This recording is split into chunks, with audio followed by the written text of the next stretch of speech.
जब रोए कोई बच्चा, जब रोए कोई बच्चा तो रोता है माँ का दिल, क्योंकि पत्थर का नहीं मोम का होता है माँ का दिल।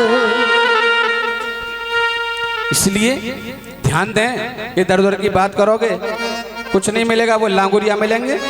सुबह सुबह एक दोने में हलवा मिल जाएगा, उसे लेके घर निकलना। पूत कपूत होते पर माता नहीं कुमाता। पूत कपूत होते पर माता नहीं कुमाता, माता नहीं कुमाता। इसलिए कहता हूं सुनो, जैसी है जिसकी माता, जैसी है जिसकी माता, मैं उसको सर झुकाता। भूत कपूत होए पर माता नहीं कुमाता। पूत कपूत होते पर माता नहीं कुमाता। माता नहीं कुमाता, माता नहीं कुमाता, माता नहीं कुमाता। जैसी है जिसकी माता, जैसी है जिसकी माता, मैं उसको सर झुकाता। जिसकी माता, मैं उसको सर झुकाता।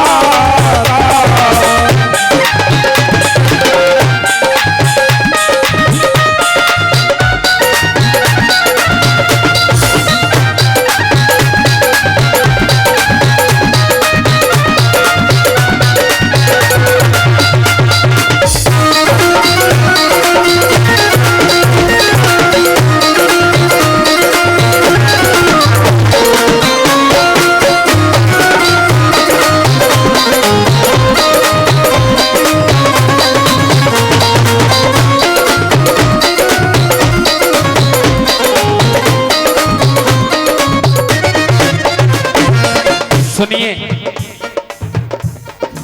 माँ ही खुद कहती है अपने मुख से, बोली बेटी और बेटा को जन्म देने में बराबर दुख होता है। नहीं, कभी सोचना और समझना, एक माँ पे लगातार 5-6 बेटियां हो जाएं तो घर में वो इज्जत होती है। 5-6 लगातार बेटी बेटी होती रहे तो घर वाले उतनी इज्जत करते हैं जितनी एक बेटे के बाद करते हैं, नहीं करते ना। तो सुनना किसके लिए पड़ता है? बेटे के लिए। और अंत में भुगतना किसके लिए पड़ता है? बेटे के लिए। पाने को पुत्र चाह में है तड़फड़ाती माँ, आता है पुत्र गर्भ में तो मुस्कुराती माँ।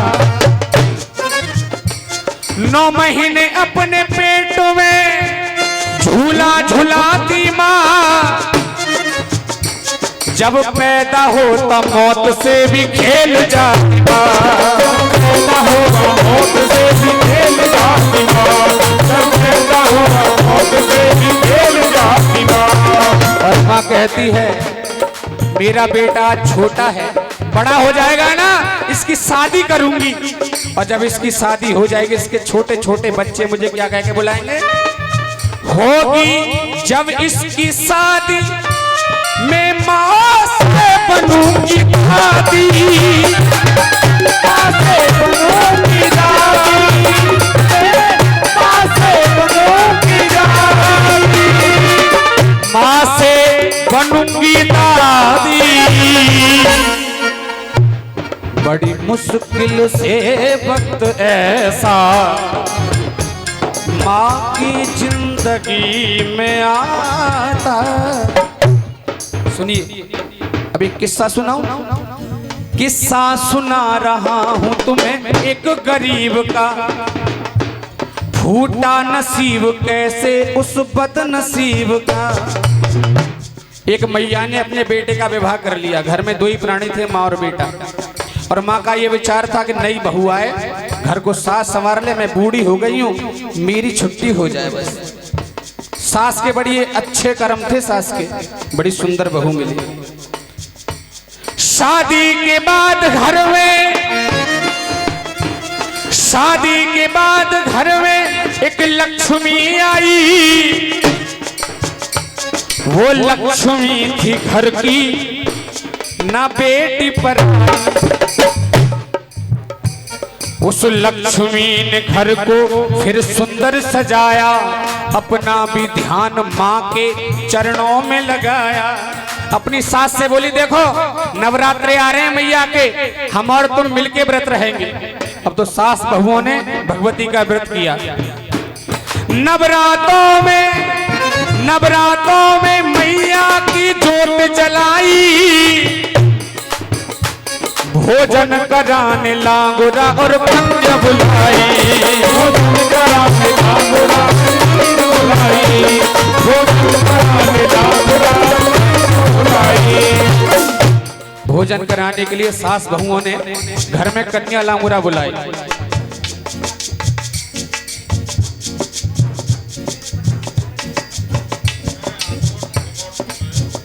रखूं क्या, समय हो गया है मेरा।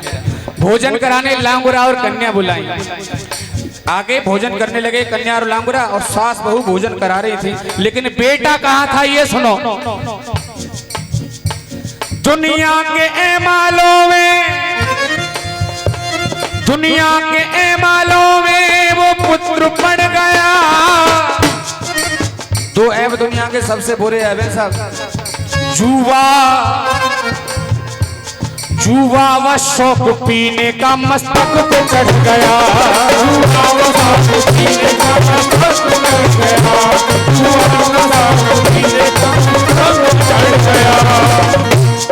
पीली शराब एक दिन अभिमान छा गया।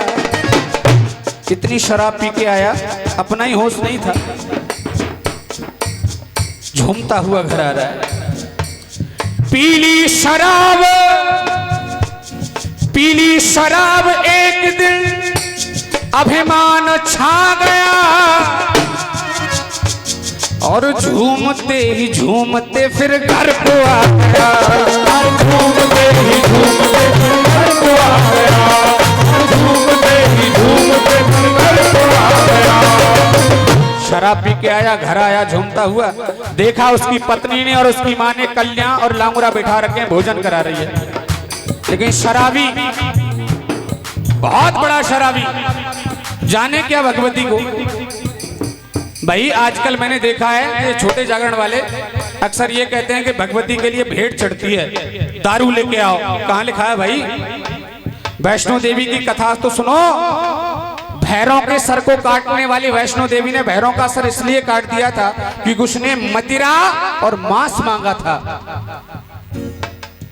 मदिरा और मांस मांगा था भोजन में, और भगवती ने कहा था सात्विक भोजन मिलेगा केवल, इसलिए उसका सर काट दिया था। और तुम बोलते हो कि भैया दारू चढ़ती है, मदिरा चढ़ती है, गलत बात।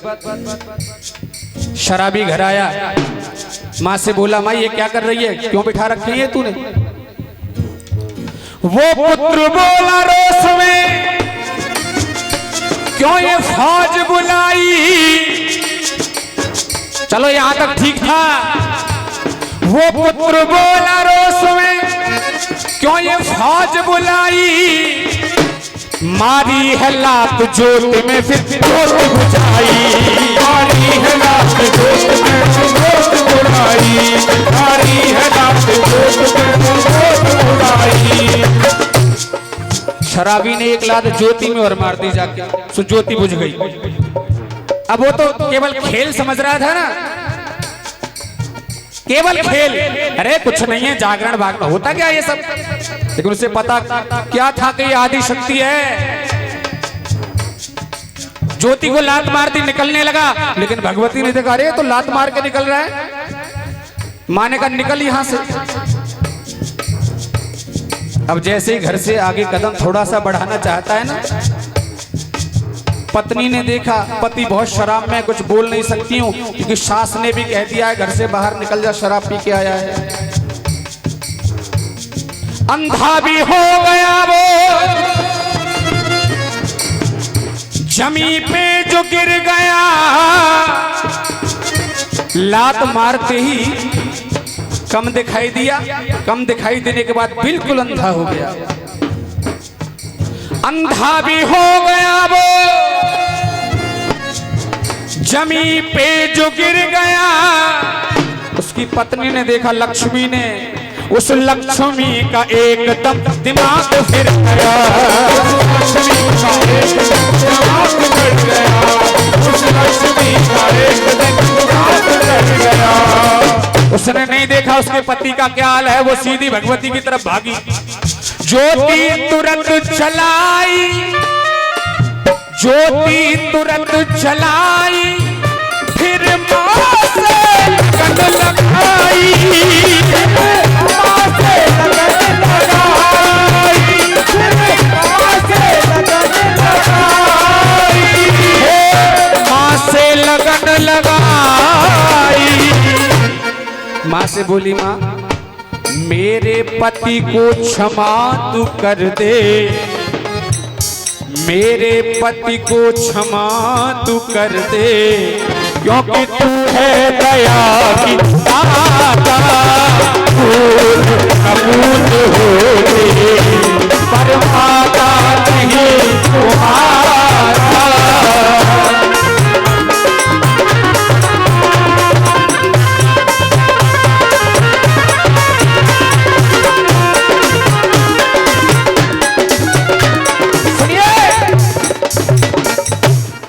जिसको इतनी साधारण देवी समझते हो, कभी ज्वाला जी जाके देखो। आपने शीशे में एक छत्र रखा देखा है? न सोने का रहा, न चांदी का, न पीतल का, न तांबे का। वो अकबर ने चढ़ाया था अभिमान में आकर के, मैया ने स्वीकार थोड़ी किया था। इतनी खतरनाक ये भगवती भी है, जितनी ये दयालु है उतनी खतरनाक भी है प्यारे। लेकिन जब इसने हाथ जोड़े, इसकी पत्नी ने कहा मेरे पति को क्षमा कर दे, ये अंधा हो गया तो कमा के नहीं लाएगा, मैं भूखों मर जाऊंगी मां। इस रहम की जननी ने, इस रहम की जननी ने फिर रहम खा लिया और नूर उस लड़के की आंखों में ला दिया। वो नैना देवी तब से, कौन सी मैया, ये जो कहानी सुना रहा हूं ना, मन गढ़ंत नहीं सुना रहा हूं, सच्ची कहानी है।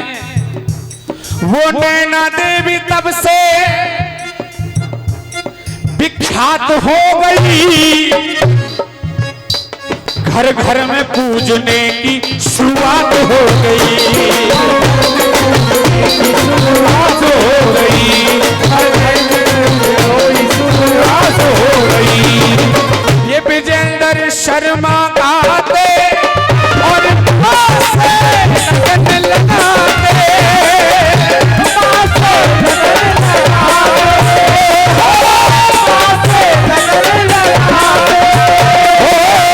मां से लगन लगाते। मां दिनेश रसिक भी तेरी महिमा अमिट सुनाता है।